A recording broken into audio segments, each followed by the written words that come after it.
नमस्कार दोस्तों। तो इस वीडियो में हमने 9वीं कक्षा की NCERT की किताब की प्रश्नावली 9.3 के प्रश्न क्रमांक 9, 10, 11 और 12 ले रखे हैं और इन प्रश्नों को हम एक एक करके लेते जाएंगे और हल करते जाएंगे। तो 9वें प्रश्न में हमें दिया है कि समांतर चतुर्भुज ABCD की एक भुजा AB को बिंदु P तक बढ़ाया गया है और उसके बाद उन्होंने CP को मिला दिया है और फिर बिंदु A से होकर CP के समांतर खींची गई रेखा बढ़ाई गई CB को Q पर मिलती है और उसके बाद CP को खींचने के बाद उन्होंने क्या किया है, बिंदु A से एक रेखा CP के समांतर खींची है और इस CB को भी इस डायरेक्शन में बढ़ाया है और ये दोनों यहाँ पर आके Q पर मिलती हैं और उसके बाद उन्होंने एक समांतर चतुर्भुज PBQR को पूरा किया है और हमें दर्शाना है कि एरिया ऑफ ABCD मतलब कि इस समांतर चतुर्भुज का क्षेत्रफल बराबर है एरिया ऑफ PBQR मतलब कि इस समांतर चतुर्भुज के क्षेत्रफल के। तो ये हमें प्रूव करना है। ये हम कैसे प्रूव करेंगे? हमें पता है कि किसी भी समांतर चतुर्भुज का विकर्ण जो है उसे दो बराबर क्षेत्रफल वाले त्रिभुजों में विभाजित करता है। तो यदि हम इस त्रिभुज के क्षेत्रफल को इस त्रिभुज के क्षेत्रफल के बराबर प्रूव कर दें तो हम इसे प्रूव कर पाएंगे। तो उसके लिए हम क्या प्रूव करेंगे? हम प्रूव करेंगे कि इस बड़े त्रिभुज का क्षेत्रफल इस बड़े त्रिभुज के क्षेत्रफल के बराबर है। तो यहाँ पर हमें दिया है कि A से होकर CP के समांतर खींची गई रेखा CB को Q पर मिलती है, मतलब कि AQ समांतर है CP के, मतलब कि बिंदु C से AQ पर खींचे गए लंब और बिंदु P से AQ पर खींचे गए लंब की लंबाई जो है वो बराबर होगी। ठीक है, तो त्रिभुज के क्षेत्रफल का फॉर्मूला होता है 1/2 आधार गुना ऊंचाई। और अभी हम बात करें त्रिभुज AQC के क्षेत्रफल की, ये बराबर होगा 1/2 यदि हम AQ को आधार माने गुना AQ गुना ऊंचाई जो कि बिंदु C से AQ पर खींचे गए लंब के बराबर होगी। मान लीजिए कि ये h के बराबर है। और यदि हम बात करें त्रिभुज AQP के क्षेत्रफल की, इसमें भी यदि हम AQ को आधार मानते हैं तो ये होगा 1/2 AQ गुना ऊंचाई और ऊंचाई जो है वो बिंदु P से AQ पर खींचे गए लंब के बराबर होगी। बिंदु C और बिंदु P से खींचे गए लंब की लंबाई जो है वे आपस में बराबर होंगी क्योंकि AQ और CP जो है वे दो समांतर रेखाएं हैं। तो यहाँ से आप कह सकते हैं कि त्रिभुज AQC का क्षेत्रफल बराबर है त्रिभुज AQP के क्षेत्रफल के और त्रिभुज AQC का क्षेत्रफल आप लिख सकते हैं त्रिभुज ABC का क्षेत्रफल प्लस त्रिभुज AQB का क्षेत्रफल के रूप में और त्रिभुज AQP का क्षेत्रफल आप लिख सकते हैं त्रिभुज PBQ का क्षेत्रफल प्लस त्रिभुज AQB का क्षेत्रफल। तो यहाँ से बराबर के दोनों ही तरफ त्रिभुज AQB का क्षेत्रफल है, इसे आप कैंसिल कर दें तो आपको मिल जाएगा त्रिभुज ABC का क्षेत्रफल बराबर है त्रिभुज PBQ का क्षेत्रफल के। और यदि इस इक्वेशन को हम 2 से गुणा कर दें तो हमें मिल जाएगा 2 गुना त्रिभुज ABC का क्षेत्रफल बराबर होगा 2 गुना त्रिभुज PBQ के क्षेत्रफल के और त्रिभुज ABC के क्षेत्रफल का 2 गुना बराबर होगा चतुर्भुज ABCD का क्षेत्रफल के। तो इसे आप लिख सकते हैं एरिया ऑफ ABCD ये बराबर होगा 2 गुना त्रिभुज PBQ का क्षेत्रफल बराबर होगा चतुर्भुज PBQR के क्षेत्रफल के। तो इसे आप लिख सकते हैं एरिया ऑफ चतुर्भुज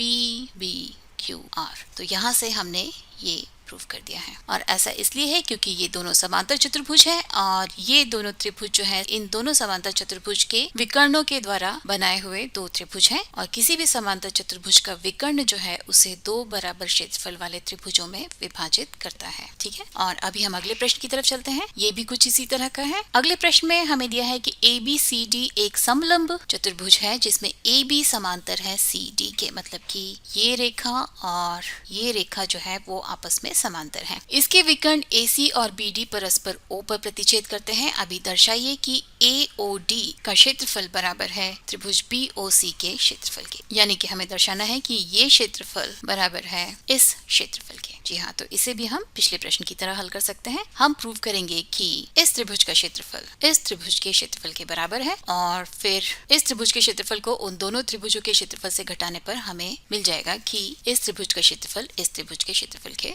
बराबर है। और चूंकि DC और AB समांतर है, मतलब कि बिंदु D से AB पर खींचे गए लंब की लंबाई और बिंदु C से AB पर खींचे गए लंब की लंबाई जो है वे आपस में बराबर होगी। तो अभी हम बात करें त्रिभुज AD बी के क्षेत्रफल की ये बराबर होगा 1/2। आधार हमने ए बी माना है इस केस में और ऊंचाई जो है वो एच के बराबर है। और यदि हम बात करें त्रिभुज ए बी सी के क्षेत्रफल की तो ये भी बराबर होगा 1/2 आधार जो कि ए बी के बराबर है गुना ऊंचाई जो कि सी से ए बी पर खींचे गए लंब की ऊंचाई के बराबर होगी।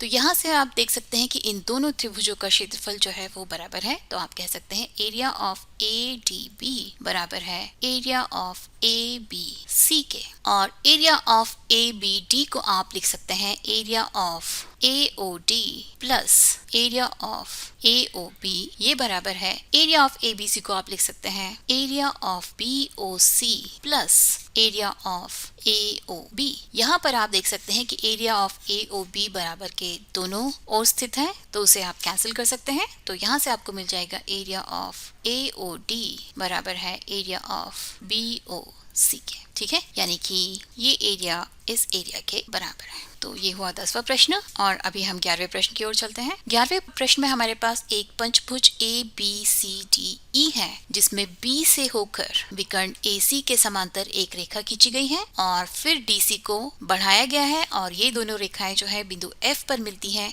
और हमें दर्शाना है कि area of A C B मतलब कि इस त्रिभुज का क्षेत्रफल बराबर है area of A C F मतलब कि इस त्रिभुज के क्षेत्रफल के। और फिर हमें दर्शाना है कि area of A E D F यानी कि इस चतुर्भुज का क्षेत्रफल बराबर है area of A B C D E यानी कि इस पंचभुज के क्षेत्रफल के। ठीक है, तो हम इसे एक एक करके प्रूव करेंगे। यहाँ पर हमें दिया है कि ए सी समांतर है बी एफ के, तो हम इन्हें सिंगल एरोस के साथ रिप्रेजेंट कर लेंगे। ए सी समांतर है बी एफ के मतलब कि बिंदु B से AC पर खींचे गए लंब की लंबाई बिंदु C से AC पर खींचे गए लंब की लंबाई के बराबर होगी। ठीक है, तो अभी यदि हम बात करें पहले पॉइंट की तो त्रिभुज ACB का क्षेत्रफल बराबर होगा 1/2। यहाँ पर हम AC को आधार मानेंगे क्योंकि इन दोनों त्रिभुजों में AC जो है वो कॉमन है, तो इसे आप लिख सकते हैं 1/2 AC गुना ऊंचाई h और त्रिभुज ACF के क्षेत्रफल को आप लिख सकते हैं 1/2 गुना आधार गुना ऊंचाई और इन दोनों त्रिभुजों का आधार जो है वो AC है और उनकी ऊंचाई भी जो है वो h के बराबर होगी क्योंकि इन दोनों त्रिभुजों के आधार AC जो है वो समान है और तीसरा जो बिंदु है वो उस आधार के समांतर रेखा BF पर स्थित है, तो उनकी ऊंचाइयां जो हैं वो बराबर होंगी। तो यहाँ से आप कह सकते हैं कि एरिया ऑफ ACB बराबर है एरिया ऑफ ACF के। तो ये हमारा पहला पॉइंट प्रूव हो गया। और अभी यदि हम दूसरे पॉइंट की बात करें तो हमें प्रूव करना है कि AEDF का क्षेत्रफल बराबर है ABCDE के क्षेत्रफल के। तो दोनों ही तरफ यदि हम इस चतुर्भुज के क्षेत्रफल को जोड़ दें तो हमें मिलेगा त्रिभुज ACB का क्षेत्रफल प्लस चतुर्भुज AEDC का क्षेत्रफल ये बराबर होगा त्रिभुज ACF का क्षेत्रफल प्लस चतुर्भुज AEDC के क्षेत्रफल के। तो इस चतुर्भुज AEDC के क्षेत्रफल में यदि हम त्रिभुज ACB के क्षेत्रफल को जोड़ें तो हमें पंचभुज ABCDE का क्षेत्रफल मिल जाता है जो कि बराबर है AEDC का क्षेत्रफल प्लस त्रिभुज ACF का क्षेत्रफल मतलब कि चतुर्भुज AEDF के क्षेत्रफल के। तो यहाँ से आप लिख सकते हैं कि पंचभुज ABCDE का क्षेत्रफल बराबर है चतुर्भुज AEDF के क्षेत्रफल के।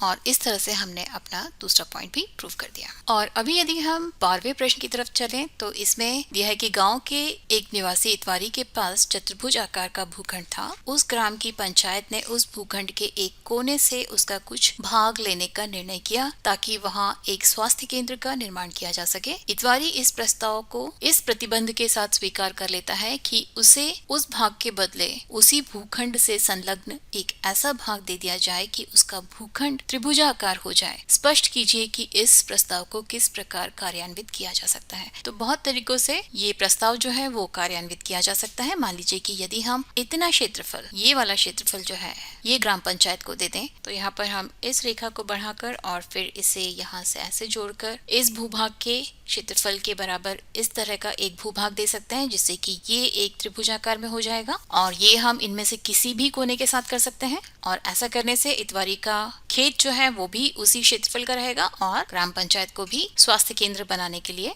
जगह मिल जाएगी। और एक तरीका है वो ये है कि आप इसे बढ़ाएं और फिर उसे इस प्रकार से ऐसे जोड़ दें कि ये क्षेत्रफल इस क्षेत्रफल के बराबर हो, और फिर ये वाला क्षेत्रफल जो है आप स्वास्थ्य केंद्र के लिए दे दीजिए और ये इतवारी को दे दीजिए। तो इस तरह से इतवारी का जो पूरा खेत है वो एक त्रिकोण के आकार का हो जाएगा और स्वास्थ्य केंद्र के लिए भी जगह मिल जाएगी, और इतवारी के खेत का जो क्षेत्रफल है वो उसके पहले वाले खेत के क्षेत्रफल के बराबर ही रहेगा। और ये प्रक्रिया भी जो है आप इस चतुर्भुज के किसी भी भुजा के साथ कर सकते हैं। तो बहुत सारे तरीके हैं जिससे आप इस प्रॉब्लम को सॉल्व कर सकते हैं। तो इस वीडियो के लिए सिर्फ इतना ही, और अगले वीडियो में हम इस प्रश्नावली के कुछ और प्रश्नों को हल करेंगे। तो उनके लिए आप मैथ स्मार्ट हिंदी देखते रहिए, उसे सब्सक्राइब कीजिए और नोटिफिकेशन बेल बजाना मत भूलिए, क्योंकि तभी आपको पता चलेगा कि मेरा अगला वीडियो कब आने वाला है। तब तक के लिए नमस्कार।